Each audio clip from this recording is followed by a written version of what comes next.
ay nakatanggap ng tawag mula po sa aking pinsan na pinipilit po sila ng ospital na i-declare na COVID patient yung pinsan ko. Kahit wala pa yung COVID results. So you allow private facilities na sina-subsidize natin. So, kumbaga, hindi natin tinutulungan yung pasyente, sina-subsidize lang natin yung bayad nila, pero nagbabayad pa rin yung mga pasyente. Hanggang magkano ang ina-allow nyong singilin ng mga private clinics na to?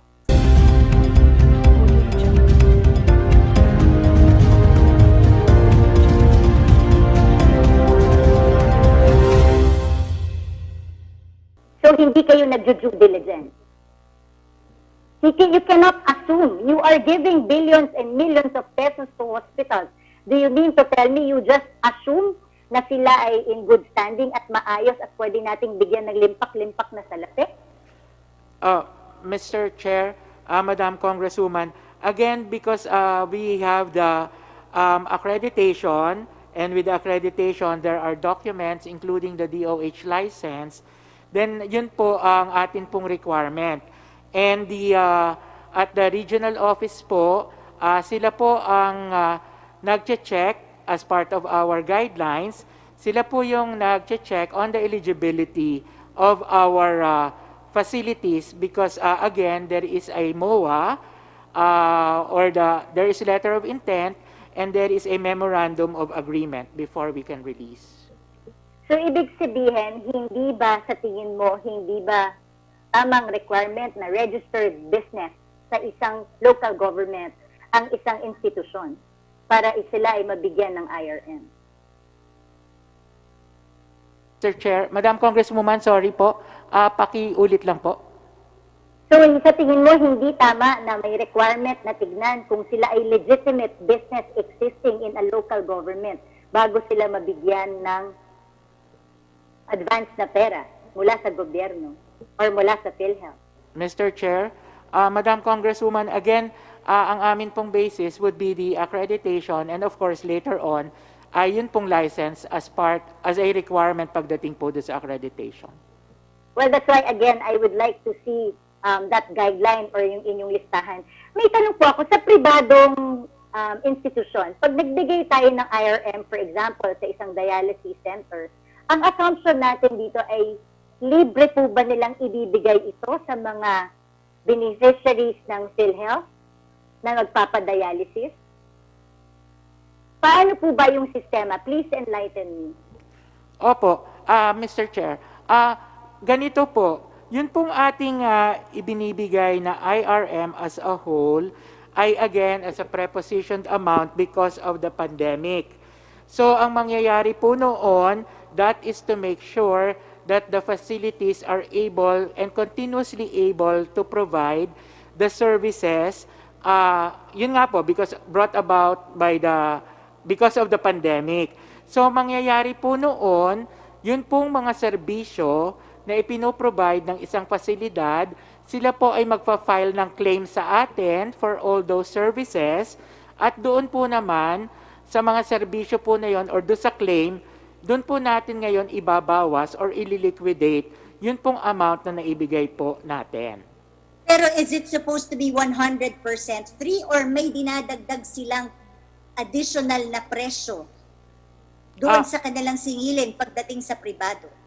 Pagdating po sa pribado, Mr. Chair, pagdating po sa pribado, maaari po talagang merong masisingil ang ating mga ospital, especially nga po kung ito'y above the case rate. Pero kung ito po halimbawa katulad sa probiso natin ngayon, doon sa ating COVID packages, yan po ay no co-payment. Kahit po sa gobyerno or sa pribado, yan po ay no co-payment, especially po doon sa ating identified standards.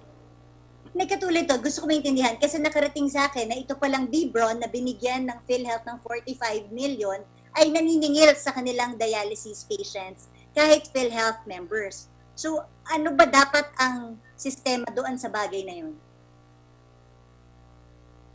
Pero nabigyan naman ng 45 million ng Philhealth sila, pero nabalitaan namin na binabayaran naman pala ng mga dialysis patients ang serbisyo nila. Mr. Chair, Madam Congresswoman, the package po ng ating dialysis so far is at 2,600. So, although it is repetitive, so yun po, ngayon kung meron pong naniningil in excess of the 2,600, Mr. Chair, Madam Congresswoman, I will just have to check lang po if the dialysis clinics in itself is a no balance billing facility. I will get back to you po to technically respond on that. O kasi gusto ko yung maintindihan eh. So you allow private facilities na sina-subsidize natin. So, kumbaga, hindi natin tinutulungan yung pasyente, sina-subsidize lang natin yung bayad nila, pero nagbabayad pa rin yung mga pasyente. Hanggang magkano ang ina-allow nyong singilin ng mga private clinics na to? Hanggang magkano?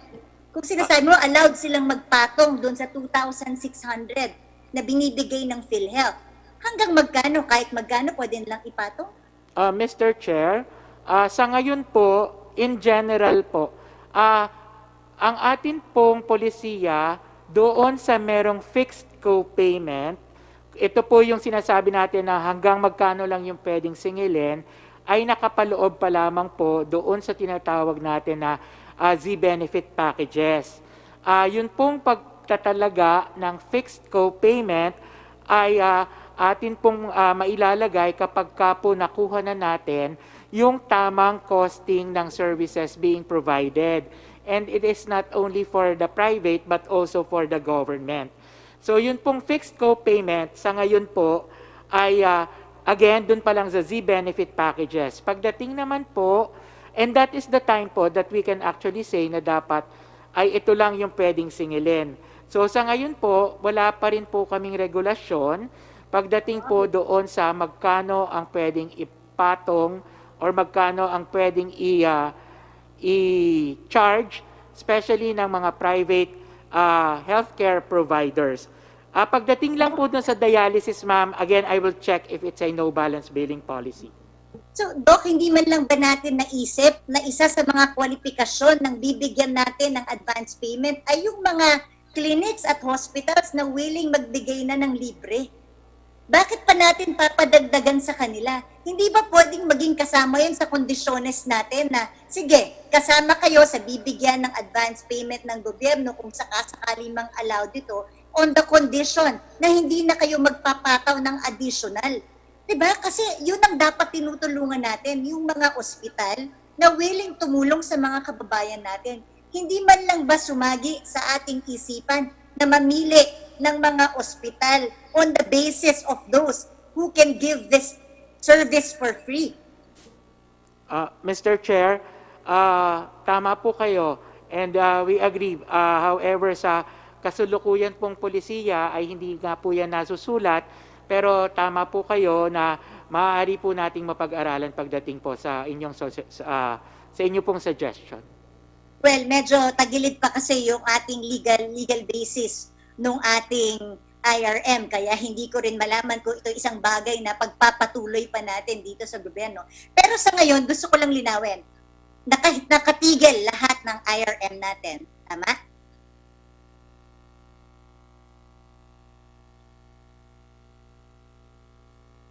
Doc, nakatigil naman po lahat, suspended lahat ng issuances ng IRM natin. Is that correct?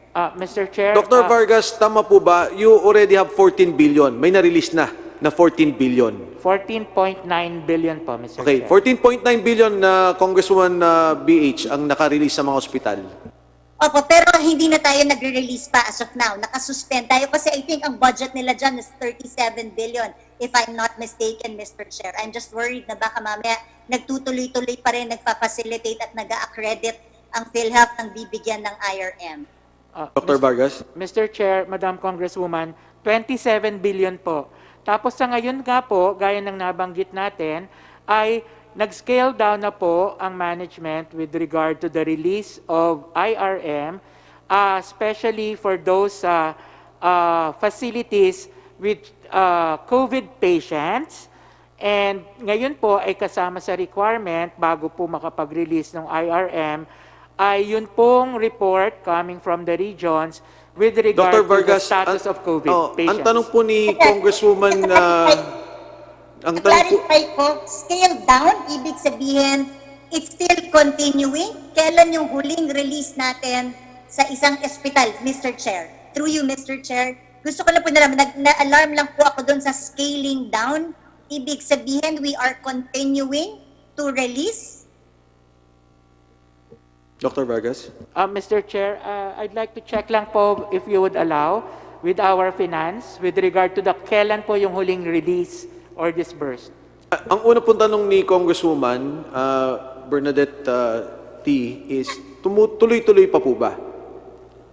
Mr. Chair, Your Honor, ang last po na release ng IRM po natin, sa tanda ko po, ay July 23 po. And I think this will be raised to the Philhealth Board po, ang tanong ni Okay, Congresswoman. so July 23 ang huling release at hindi muna tayo nagre-release. Yes po, yung nang tanda ko, Mr. Chair. And I think this will be raised to the Philhealth Board po. What would be the action of the board, instruction of the board, whether to continue or what action po ang kanilang gawin po dito. Yes. Honorable Congresswoman BH. Thank you.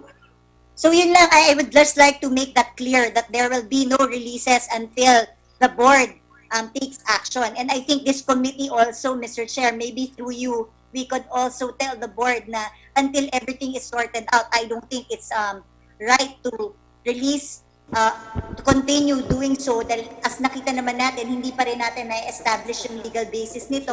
Dahil yun ang sinasabi pa ni Senator Ping that I'm still not clarified na nauna ang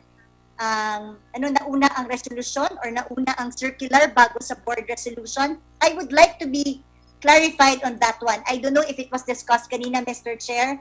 Gusto ko lang pong malaman kung ano yung sinasabi nila. Kasi nung time na nagtanong ako, ang basis na ginagamit ni General sa akin was the RA. But apparently, there was a circular and a board resolution na tinutungtungan dapat ng IRM na ito. Na Yes. point out na nauna pa ang circular bago ang board resolution. Can we be clarified on this Yes. one? Congresswoman BH Herrera D, ang agreement po sana sa IRM is we take it after the all case rate issue. Okay. Sorry, Mr. Opo. Chair. Okay Pero po. okay lang naman po. Congresswoman BH, if you may wrap up your line questions. Maraming salamat po. Isa po sa nakikita kong naging problema ng all case rate and maybe it has been discussed a while ago is the upcasing of claims. Marami po bang naging surges nito sa inyong obserbasyon, Doc? Yung pagdating dun sa upcasing na hanggang ngayon po kasi, like kahapon lang, ako po ay nakatanggap ng tawag mula po sa aking pinsan na pinipilit po sila ng ospital na i-declare na COVID patient yung pinsan ko kahit wala pa yung COVID results. And I think we know one of the reasons is because of this case rate system. Why is it still happening? With all these hearings, hindi pa pinagsasabihan ng Philhealth or wala bang ginagawa yung Philhealth? Kasi apparently, it's still happening in all hospitals na pinipilit nilang patanggap o COVID patient yan kahit wala pa ang resulta ng COVID test result. Dr. Vargas. Mr. Chair,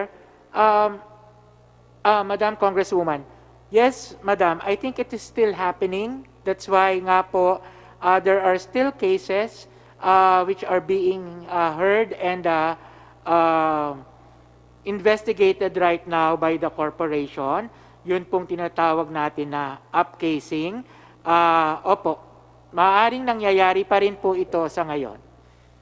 So ano kayang pwede nating solusyon doon agad-agad? Pwede ba silang hindi makapag-claim ng kanilang all case rates pag ganyan? Para nang sa ganon, matakot naman itong mga ospital na to na pinipilit pa rin ipilit yung sakit dahil mas madaling kumulekta. Sana naman nakikita po ninyo yung nangyayari sa mga ospital ngayon. They want to make use of one sickness kahit hindi yun ang sakit ng isang tao just to be able to collect from you. Pero hindi naman niya dinidiscountan yung kanyang mga pasyente. Yun yung pinakamasaklap doon. And these are very real instances. Yung ospital po na sinasabi ko ito ay Capital Medical Center. Yan po ay isang sinumbong sa akin na pinipilit nila na sabihin COVID patient na lang daw po ang aking pinsan kahit na wala pa ang kanyang COVID result. So I would like you to take a look at that. Please get in touch with me. I'll be more than happy to supply you with information regarding this matter. These are very real situations, and it's not just happening in Capital Medical Center. It happens in a lot of other hospitals as well. And this is because of this all-case rate system that you have in place right now in Philhealth. Yes, Mr. Chair. Yes, Madam Congresswoman, we would be very happy to coordinate with you. And sa ngayon din nga po, maliban po dun sa inyong nai-report, ay meron na rin pong ilang lumalabas na report katulad po dun sa nasa social media na meron nga pong maaaring mga nag-a-up case na para makapag-claim ng COVID. And again, gaya po na ginagawa namin sa ibang kaso, pinag-aaralan na rin po natin na pagdating po dito sa COVID, meron din po tayong tinatawag na medical prepayment review para hindi po ito babayadan kaagad-agad but rather magkakaroon mismo ng medical evaluation para makita kung ang treatment na nangyari or management is really for the COVID. Kasama rin po sa ating maaring tingnan na ngayon ay yung nire-require po natin na itemized billing charges sa isang ospital sa isang pasyente para makita rin po natin kung ang sinisingil ng mga ospital na ito ay talagang naaangkop doon sa paggagamot ng isang COVID case as per guidelines. We will be coordinating with your office, Madam Congresswoman, for this. Yeah, but through you, Mr. Chair, can we get a concrete step from PhilHealth as to how we can avoid these things already? I hope by the next hearing, meron na po kayong konkretong mga hakbangin kung paano, number one, hindi na dapat maiwan ang sukli sa mga pribadong ospital dahil hindi naman po ito nakakatulong sa mga miyembro ninyo. Tandaan po natin, mga miyembro po ang inyong pinagtatrabahuhan, hindi naman po ang mga ospital. Ito po ay yung mga miyembro na pinaghihirapan po ang bayad. Kaya katulad ng sinabi kanina ni Deputy Speaker Marcoleta, that's technical malversation dahil hindi niya na ibabalik sa gobyerno yung perang ito. So number one, sana may konkreto kaagad kayo kung paano hindi kailangan maiwan ang sukli sa mga ospital. At number two, kung paano hindi man mamaneobra o mamanipulate ang upcasing ng iba't ibang cases na nire-report nila just so they can take advantage of the rules of PhilHealth. I hope through you, Mr. Chair, on the next hearing, they can submit concrete steps on how they can address this situation.